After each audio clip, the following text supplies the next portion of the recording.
pagi teman-teman sekalian.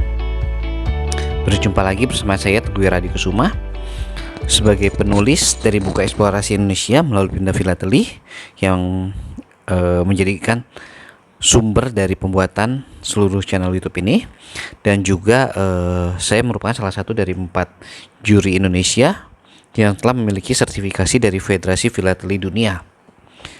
Nah, kemarin kita sudah membicarakan mengenai Provinsi Kepulauan Bangka Belitung. Sekarang kita masuk mengenai Provinsi Bengkulu. Ya, sebelum itu bagi teman-teman yang belum subscribe channel ini, bisa subscribe channel ini supaya dan di-share kepada teman-teman yang lainnya agar channel ini bisa memberikan manfaat yang sebesar-besarnya bagi teman-teman sekalian dan juga rekan-rekan yang lain. Dan bagi yang ingin memiliki buku ini, bisa menghubungi di nomor telepon yang tertera di samping atau dengan memencet di kolom deskripsi bagian nomor telepon, atau bisa melihat dari website teguhwiraadikusuma.com. Dan untuk pembelian secara kredit bisa melalui Bukalapak atau Tokopedia. Nah, kita akan memulai untuk dari Provinsi Bengkulu, di mana Provinsi Sumatera terbentuk pada sidang kedua PPKI tanggal 19 Agustus 1945. Setelah kemerdekaan Indonesia, Bengkulu menjadi karisedenan di dalam Provinsi Sumatera Selatan.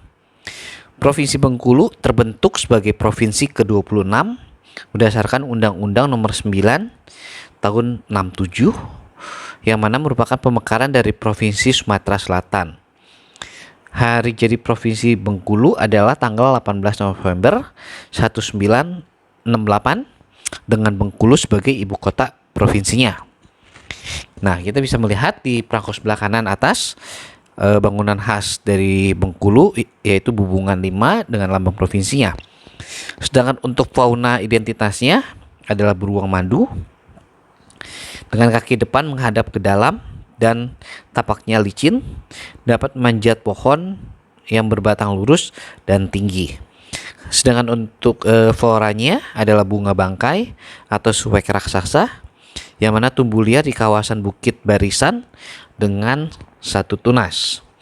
Nah, untuk cerita rakyatnya adalah Putri Gading Cempaka, di mana diceritakan dahulu kala di daerah Bengkulu Tinggi berdirilah sebuah kerajaan bernama Kerajaan Sungai Serut. Pendiri sekaligus raja pertama kerajaan ini bernama Raja Kerajaan Sungai Serut, terkenal hingga ke berbagai negeri, bukan saja karena kepemimpinannya Raja Ratu Agung, tapi juga oleh kecantikan Putri Gading Cempaka. Ketika sang raja jatuh sakit dan mendapat firasat bahwa ajalnya sudah dekat, sang raja pun mengumpulkan seluruh anaknya untuk menyampaikan wasiat kepada mereka. Sang raja berkata bahwa demi menjunjung tinggi rasa keadilan, kedamaian dan ketentraman kerajaan Sungai Serut, maka tahta kerajaan akan diberikan pada anak dalam atau anak laki bungsu. Sang raja berpesan agar anak-anaknya tetap bersatu dalam suka maupun duka. Jika suatu saat nanti kerajaan ditimpa musibah besar, anak-anaknya diperintahkan untuk menyingkir ke Gunung Bungkuk, karena kelak di sana akan datang seorang raja yang berjodoh dengan Putri Gading Cempaka, dan Raja Ratu Agung meninggal. Setelah pangeran anak dalam dinobatkan menjadi raja, nama kerajaan diganti menjadi Kerajaan Bangka Hulu dan menjadi terkenal karena kearifan dan bijaksana serta kecantikan Putri Gading Cempaka. Hingga suatu hari datanglah putra mahkota kerajaan Aceh bernama Pangeran Raja Muda Aceh hendak meminang sang putri. Namun sesuai wasiat ayahnya yang sang putri menolak pinangan tersebut.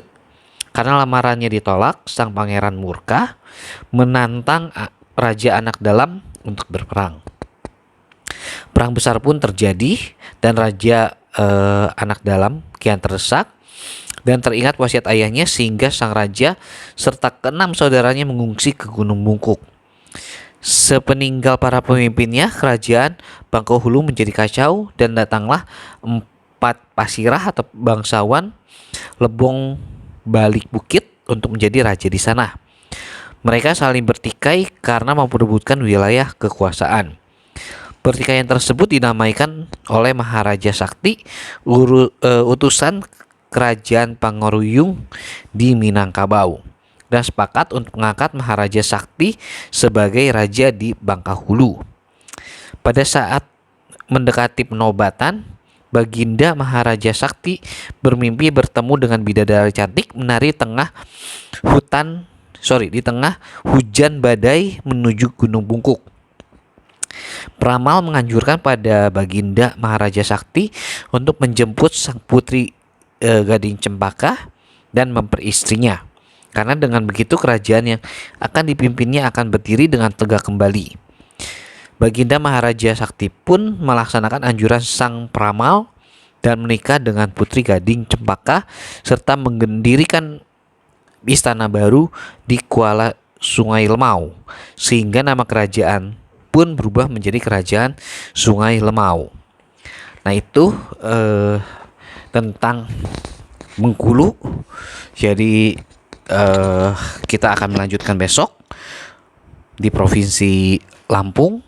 Jadi tetap di channel ini, dan kami harap agar channel ini bisa disebarluaskan kepada di dalam media sosial teman-teman sekalian, agar channel ini bisa memberikan manfaat dan juga memberikan hasil yang semaksimum mungkin untuk menambah wawasan mengenai Indonesia. Cukup kali ini, kita akan bertemu lagi besok. Selamat pagi dan selamat beraktivitas.